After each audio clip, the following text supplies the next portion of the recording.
Everybody's said it's very much a structural problem. This has kind of been the theme.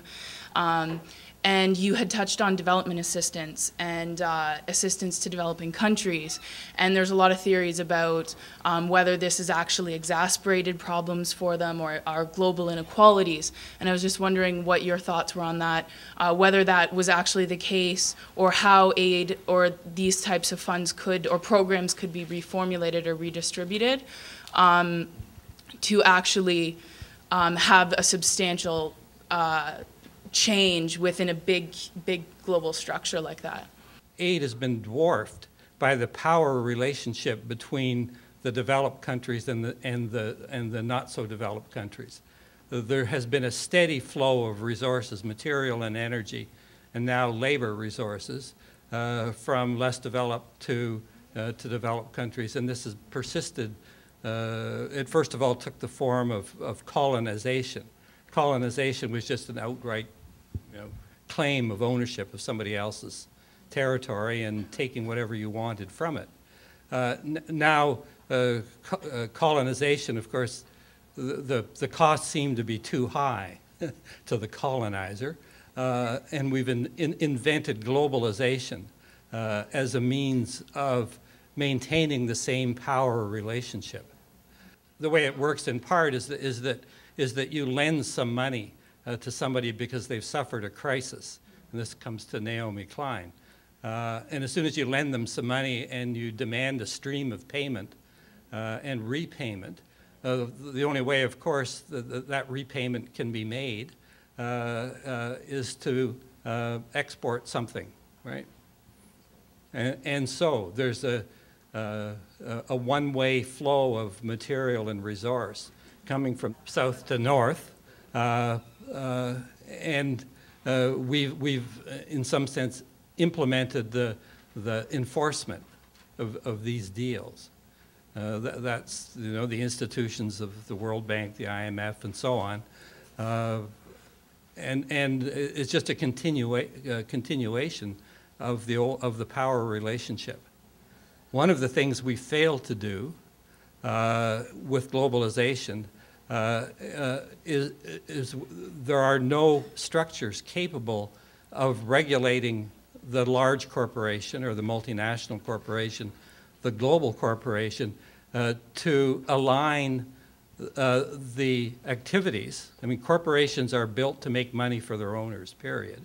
And that happens not to coincide often enough with what is good for society.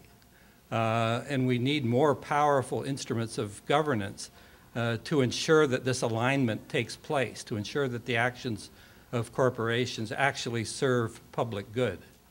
And it seems to me there's been a gross fail. And in fact, over the last 15 or 20 years, there has been a loss of sovereignty from the nation state to the global corporation, to the extent that the nation state almost does not have enough room to maneuver, and yet we do not have powerful enough institutions of global governance to exercise regulatory authority over the large global corporation.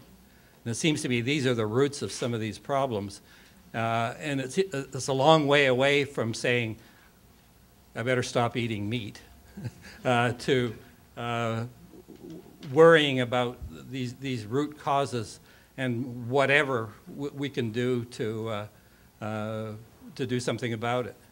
I know how powerful the ideology was. I was trained as an economist. I was part of the priesthood. It took me 25 years to figure out just how wrong it was.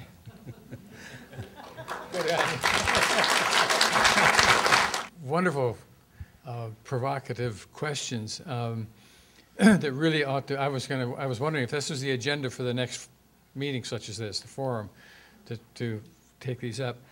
It's really problematic. A chapter in my book, I'll give a plug for it, is on the right to intervene, which I didn't intend to get into, but I realized I had to in the course of writing the book. And that is, it's not humanitarian aid. It's a more extreme because we're talking about circumstances like Rwanda and Kosovo and so on. James Orbinski, who was, he is here at U of T now, somewhere. Was head of Médecins Sans Frontières when it got the Nobel Prize. He has a wonderful book out, beautiful book, in which he struggles with the question of appropriateness and when it's right to intervene or not intervene. And he comes, I think, to the hard conclusion, or what would be hard for many people, that there are points at which you say, get out. We can't do any good here. All we're doing is being used by people who have other agendas, and we're not helping in the slightest. Maybe our work is here, and if we would allow other people to feed themselves, we'd all be better off. The comment that was made earlier about the founding president of Science for Peace, saying those were interesting questions. They were really interesting questions. So I just want to get that on the table. And it wasn't possible for us to talk about them, but they were really compelling and very good questions. So I thank all the people for that. And thank you all for coming out. It's great to see everybody here.